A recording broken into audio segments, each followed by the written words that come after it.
안녕하세요. 매일 새로운 사연을 전하는 읽어주는 사연 라디오입니다. 구독과 좋아요, 많은 공유 부탁드립니다. 오늘의 사연 시작하겠습니다. 안녕하세요. 결국 얼마 전 파혼이라는 결정을 내리게 된 올해 32살의 직장인 여자입니다. 예비 시자들이 저를 무슨 말도 안 되는 계산 방법 들이밀며 억지 부리면 그런가 보다 하고 넘어가는 그런 세상 물정 모르는 호구라고 생각했나 봐요. 결혼하기로 했다고 제 재산이 지들게 되는 줄 알았나 보죠? 다시 생각해봐도 너무 열이 받아서 이렇게 제 사연까지 적어보내게 되었네요. 남자친구랑 연애를 시작하기 전부터 저한테는 전세를 주고 있던 아파트가 하나 있었습니다. 그때 당시가 막 직장 생활 시작한 사회초년생이긴 했지만 대출 규제도 지금처럼 심해지기 전이었고 부모님이 믿을 만한 사람으로부터 얻은 정보가 있었기에 당시 제 수입으로는 조금 무리하는 건가 싶은 생각이 들기도 했지만 큰맘 먹고 구입했어요. 예정된 재건축만 진행된다면 나중에 큰 돈이 되겠다는 확신이 있었거든요. 다만 조금 애매한 부분이 있었습니다. 그 동네가 저랑 아무런 연고도 없는 동네였고 무엇보다 회사에서 출퇴근하기엔 거리가 정말 멀었어요. 저는 출근할 때 대중교통을 이용하는데 가까운 길도 멀리 돌아가는 그런 위치였거든요. 그래서 직접 거주를 하지 않고 그 집을 전세로 돌리게 되었습니다. 그러면서 저는 자연스럽게 부모님 집에서 출퇴근을 하기 시작했죠. 나이 먹을 만큼 먹고 독립할 나이에 부모님한테 신세를 진다는 점이 마음에 걸리긴 했지만 부모님께서도 그렇게 하는 게 경제적으로도 더 이득이라고 생각하셨어요. 그리고 제가 돈을 더 편하게 모을 수 있게 물심양면적으로 도와주셨죠. 생활비라고 해서 부모님께 용돈식으로 얼마씩 드리긴 했지만 제 주머니 사정에 전혀 무리가 가지 않을 정도였고 그나마도 저희 어머니께서는 그 돈을 가지고 제 옷을 사준다던가 한약을 지어주신다던가 하는 식으로 저를 위해서 쓰셨어요. 너무나도 감사할 따름이었죠. 재개발은 아직도 시작되지 않았지만 오히려 그게 기회가 된 건지 곧장 집값이 오르기 시작했어요. 갑자기 한 번에 오르진 않았지만 재개발 기대감에 힘입어 매달 조금씩 오르기 시작했습니다. 하루가 다르게 올라가는 집값을 볼 때면 안 먹어도 배가 부를 정도였어요. 믿는 구석이 생기니 마음에 여유가 생기더라고요. 그때쯤부터 연애를 시작했고 주변 지인의 소개로 저보다 1살 어린 남자친구를 만나게 되었죠. 2년간의 연애 뒤에 결혼 이야기까지 오가는 사이가 되었어요. 예비시댁에서는 저를 썩 마음에 들어하는 눈치가 아니었습니다. 아들이 결혼하고 싶다고 하니 마지못해 허락해줬다. 뭐 그런 느낌이라고 해야 할까요? 실제로 상견례 날짜를 정하자고 예비시 부모님이 장사를 하는 분들이셔서 편한 날짜만 주면 우리가 맞추겠다고까지 했었는데 어영부영 날짜도 잡지 않고 1달이라는 시간이 흘러버렸어요. 남자친구는 부모님이 바쁘셔서 그렇다. 원래도 표현하는 게 서툴르신 분들이라 저분들이 나를 싫어하는 게 아닌가 하는 오해를 자주 사곤 한다면서 부모님 편을 들었었죠. 하지만 여자의 직감이라고 해야 할까요? 남자친구의 가족들이 저를 불편해한다는 느낌을 지울 수가 없었습니다. 처음엔 제가 남자친구보다 나이가 1살 더 많은 연상이라 그런가 싶기도 했었죠. 한편으론 제가 다니는 회사 때문이 아닌가 그런 생각도 했고요. 남자친구는 그래도 알만한 사람들은 이름만 들어도 좋은 회사라는 걸 다 아는 그런 회사를 다니고 있었거든요. 저는 비교적 덜 유명한 회사를 다니고 있었지만 또 막상 월급 면에서 두고 본다면 크게 차이가 나지도 아니었습니다. 제가 사회생활을 남자친구보다 더 일찍 시작하기도 했고 이러나 저러나 1살 더 많은 만큼 경력도 몇 년 앞섰거든요. 예비신우도 남자친구 소개로 2번 만났어요. 하지만 예비신우도 저를 불편해하긴 마찬가지더군요. 남자친구랑 위로 연년생인데 그 덕에 저랑은 동갑이다 보니 저도 예비신우가 불편한 건 매한가지였습니다. 남자친구가 누나만 어떻게 잘 포섭하면 어머니도 너를 달리 볼 거다 하면서 친해지기를 바랬는데 막상 제가 먼저 연락을 해도 예비신우가 이 핑계 저 핑계 대면서 빼는 모습을 보니 저라고 딱히 노력하고 싶은 마음도 들지 않았어요. 제 나이 때문에만 그러는 거라면 어떻게 할 방도가 없었습니다. 제가 뭐 마음에 안 드는 점이 있다면 고쳐볼 생각이나 해보겠지만 물리적으로 어려질 수는 없잖아요. 회사 이름값도 뭐 제가 이직을 하지 않는 한 국내 굴지의 기업을 저희 회사가 하루아침에 따라잡게 만들기는 불가능에 가까웠고요. 하지만 저한테는 다른 것보다도 제 명의로 되어 있는 집이 있었으니 심리적으로 꿀릴 건 없었어요. 제가 구태여 남자친구 가족들한테 매달려가며 잘 봐달라 저 자세로 나갈 필요가 없다고 생각해서 크게 신경 쓰지 않았습니다. 결혼할 때 남자친구네 집에서 뭘 해가지고 올지는 몰랐지만 당장 상황만 두고 본다면 남자친구보다는 제가 더 준비가 많이 되어 있던 상황이었으니 말이죠. 아무튼 그렇게 상견례가 계속해서 연기되면서 결혼식 준비는 시작도 하지 못한 채 어영부영 하고 있던 상황이었어요. 그러던 와중에 제 집에 살고 있던 세입자분이 연장을 하지 않고 이사를 나가게 되었습니다. 저희 부모님께서는 결혼 앞두고 사는 사람 내쫓기도 뭐했는데 차라리 잘 되었다며 그 집에 신혼살림을 차리는 게 어떻겠냐고 물어오셨어요. 이치상 틀린 말 하나 없긴 하지만 저는 고민이 되었습니다. 말씀드렸다시피 집 위치가 애매해서 출퇴근하기가 너무 불편했거든요. 그렇다고 해서 남자친구 회사라고 가까운 것도 아니었고요. 오히려 저희 회사보다 더 먼 곳에 있다 보니 출퇴근에만 왕복 2~3시간씩 지하철에서 버리게 생겼는데 신혼살림을 그 집에 차리기가 조금 애매한 상황이었습니다. 그래도 혹시나 싶어서 남자친구한테 내 명의로 가지고 있다고 했던 그 아파트 기억나냐? 결혼하면 신혼집을 따로 구하고 싶느냐? 아니면 이 집에다가 그냥 신혼살림을 차리고 싶느냐 하고 물어봤어요. 남자친구는 물어본 말에 대답은 하지 않고 눈을 동그랗게 뜨고는 집이 있었냐고 물어왔습니다. 결혼 이야기 처음 오가기 시작할 때쯤 해서 말해줬던 거 기억 안 나느냐고 물어봤더니 남자친구는 세주고 있다는 집이 있다고 한 게 당연히 제 집이 아니고 저희 부모님 집인 줄로만 알고 있었다고 하더라고요. 우리 또래 자기 명의로 집을 가지고 있는 사람이 거의 없다 보니 제가 한 말을 자기 좋을 대로 해석해서 기억했던 거였어요. 아무렴 어떠냐고, 아무튼 상황이 그러하니 좋은 생각 있으면 말해달라고 했습니다. 남자친구도 한번 고민해보겠다고 대답을 했는데 하필이면 여러 사람 의견을 들어보겠다고 그걸 집에다가 쪼르르 가서 전부 털어놓은 모양이더라고요. 결혼하기로 했고 다른 사람도 아니고 가족들이니 제 집에 관해서 말하는 게 잘못된 거라고 생각하지는 않았습니다. 하지만 결과적으로 이 날을 기점으로 예비시자들의 본성을 알게 되었어요. 바로 그 다음 날 출근하고 한참 일하고 있을 때였는데 예비신우한테서 갑자기 전화가 왔어요. 제가 몇 번 먼저 연락했던 적은 있어도 예비신우가 먼저 했던 적은 없었기에 저는 남자친구한테 무슨 일이라도 생긴 줄 알고 화들짝 놀랐습니다. 다행히 그런 이유로 전화한 건 아니었는데 뜬금없이 날씨가 요즘 추워지는데 옷은 따뜻하게 입고 다니고 있냐는 둥, 밥은 먹었냐는 둥 친한 척 안부 인사를 건네더라고요. 그때만 해도 무슨 일로 전화를 했는지 몰랐으니 그냥 이 사람이 뭘 잘못 먹었나? 왜 안 하던 짓을 하고 그러지? 하는 생각이 들었을 뿐이었죠. 아니나 다를까 형식적인 안부 멘트가 끝나고 나니 더 할 말이 없었는지 이내 정적이 흘렀어요. 저는 출근해서 일하는 중이니 별일 아니면 전화 끊겠다 말하고 통화를 종료하려는데 예비신우가 저를 다급하게 불러세우더니 그제서야 왜 전화를 했는지 이유를 말하더라고요. 동생한테 제가 집 때문에 골머리를 썩고 있다고 들었다고 말을 꺼내는데 그때부터 촉이 안 좋았어요. 골머리를 썩을 정도는 아니고 세입자를 새로 구하냐 아니면 내가 들어가서 사느냐 그중에 고민하고 있는 거다. 별일 아니다 하고 딱 잡아댔는데 예비신우가 대뜸 그 집을 자기 남자친구한테 팔 생각이 없냐고 물어보더군요. 이야기를 듣자 하니 제 덕에 자기 남자친구가 집을 싸게 구하게 되면 자기는 결혼할 때 몸만 가도 눈치 보일 게 없을 것 아니냐며 저보고 좀 도와달라고 하면서요. 저 때문에 졸지에 동생보다 늦게 결혼하게 생겼다. 그런데 옳게도 알지 않냐면서 한 해에 2자식 결혼시키는 게 부모 입장에서 얼마나 부담이겠냐 하면서 자기가 여지껏 결혼 못한 걸 제 탓을 하는 게 어이가 없었습니다. 하지만 한편으로는 집을 이참에 정리하는 것도 나쁘지 않겠다 싶기도 했어요.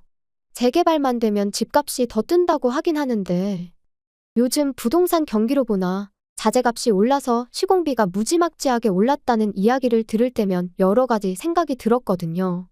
재건축이 돼도 저희가 들어가 살기엔 위치적으로 안 좋은 건 여전했고 이미 그 집으로 재미도 볼 만큼 봤던 이유도 있었고요.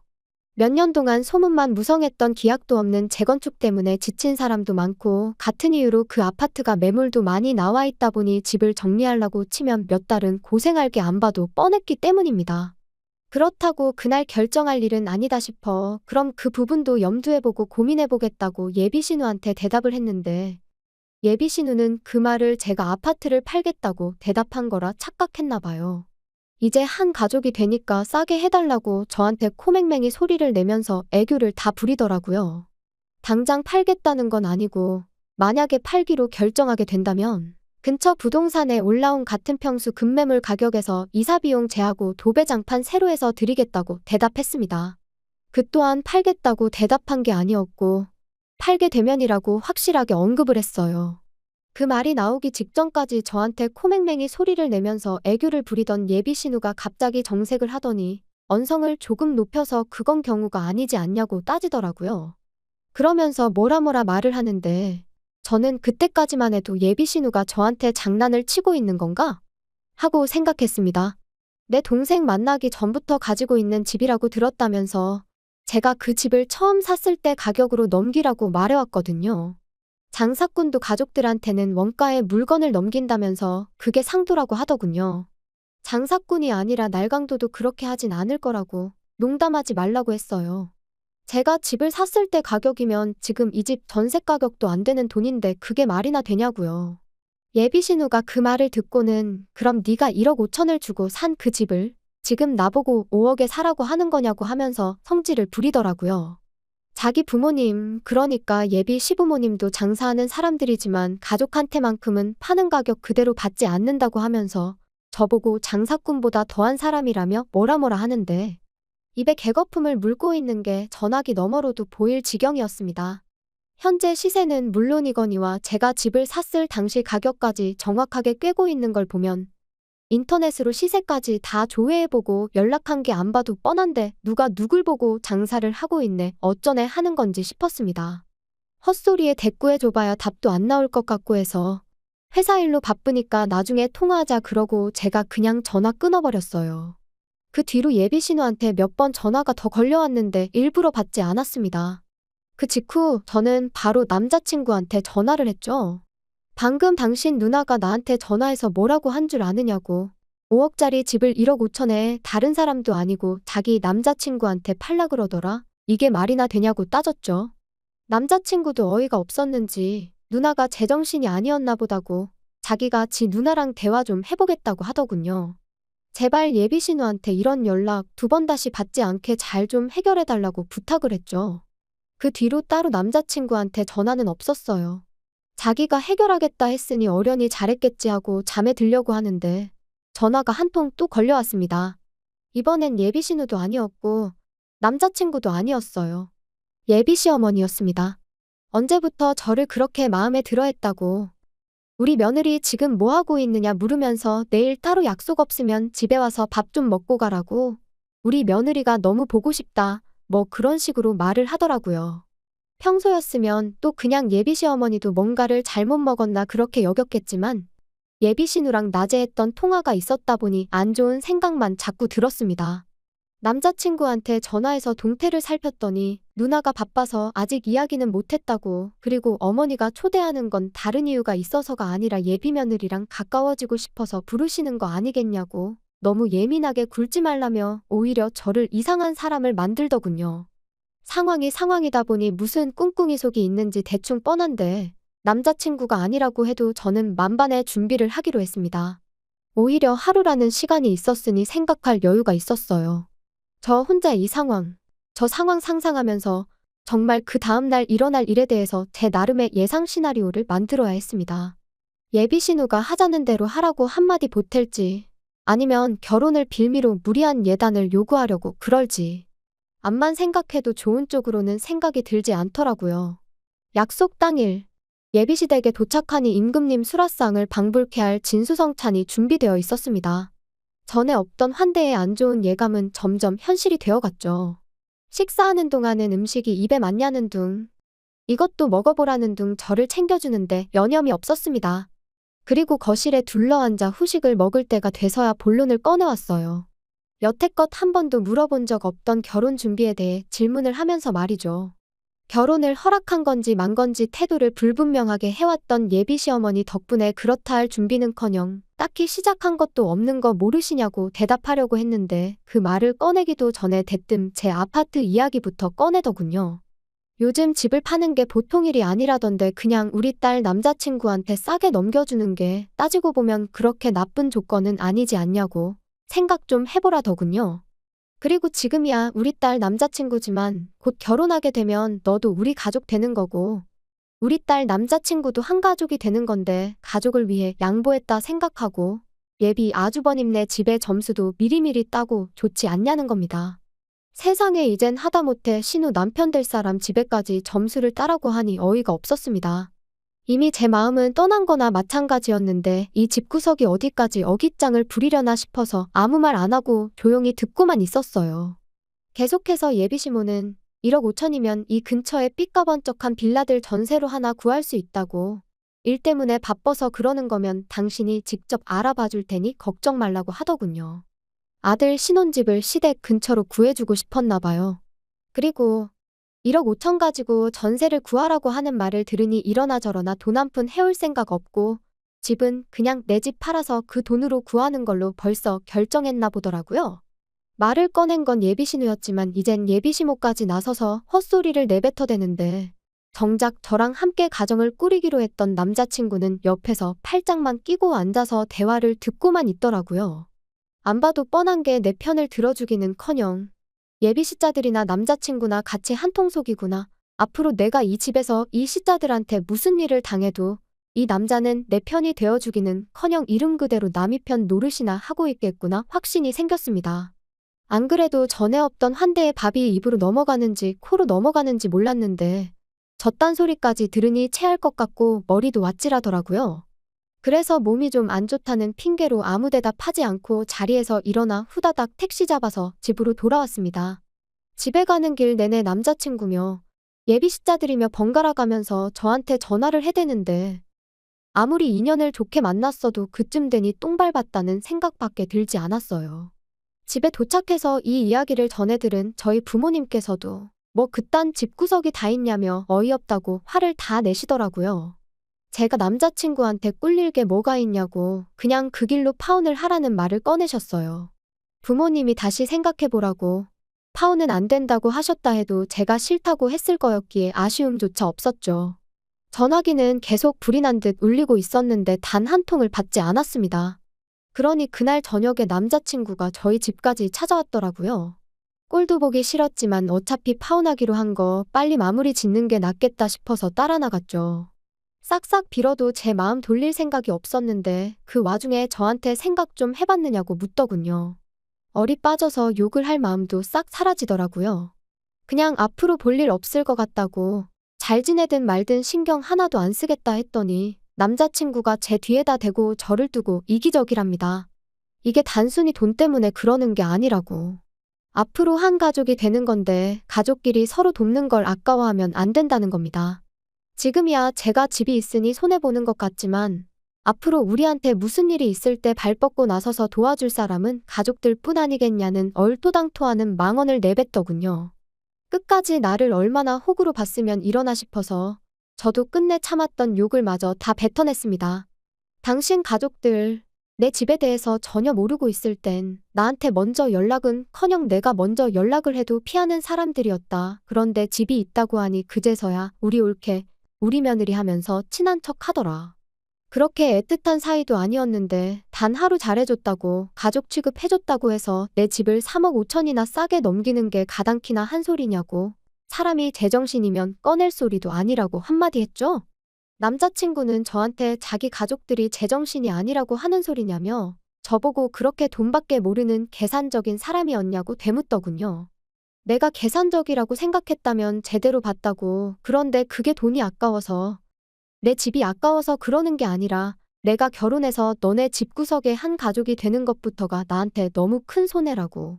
세상 그 누가 니들같이 세상 물정도 모르고 사람 우습게 보고 등쳐먹으려고 할 생각뿐인 사람들과 가족이 되고 싶겠냐고. 3억 5천 집을 싸게 넘기는 게 아니라 보태서 새 집을 구해서 살라고 3억 5천을 나한테 가져다줘도 손해라고 말하고 그냥 결혼은 없던 일로 하자고 했습니다. 예비시자들의 무리한 요구에 제가 제 재산 지켜내겠다고 파혼한 게 정말 제가 이기적인 건가 싶네요. 가족끼리 서로 돕는 게 당연한 소리지만 이건 등골까지 쪽 빨아먹겠다는 소리지 서로 돕는 게 아니잖아요. 반대의 상황이었으면 남자친구는 한 가족이 된다는 이유 하나만으로 자기 집을 얼굴 한번 본 적도 없는 사람한테 반갑도 안 되는 헐값에 넘겼을까요? 아마 아닐 거라고 생각해요. 계산적인 사람이라는 소리를 듣게 되더라도 주변에서 왜 파혼했냐고 물어온다면 저는 당당하게 돈 때문에 그랬다고 그 어떤 망설임도 없이 말할 수 있을 것 같네요. 한편으로는 집 한 채에 눈이 먼 예비시자들 덕분에 결혼 파혼하게 된 게 차라리 다행이라고 생각합니다. 결혼하고 나서 제 재산에 대해서 제대로 알게 되었다 생각하면 그때는 이번처럼 간단하게 끝날 상황이 아니었을 테니까요. 이래서 결혼을 사랑만 가지고 하는 게 아니다. 결혼은 일륜지대사라는 말이 있는 건가 싶네요. 아무튼 예비 신우, 안 그래도 동생보다 늦게 결혼할까봐 걱정이었던 것 같은데 나중에 전화해서 제 덕에 동생보다 먼저 결혼하게 되었으니 밥이나 한 번 쏘라고 한 번 속이나 긁어봐야겠네요. 긴 이야기 들어주셔서 감사합니다. 오늘의 사연은 여기까지입니다. 구독과 좋아요, 알람 설정해주시면 앞으로 더 좋은 사연으로 찾아오겠습니다. 감사합니다.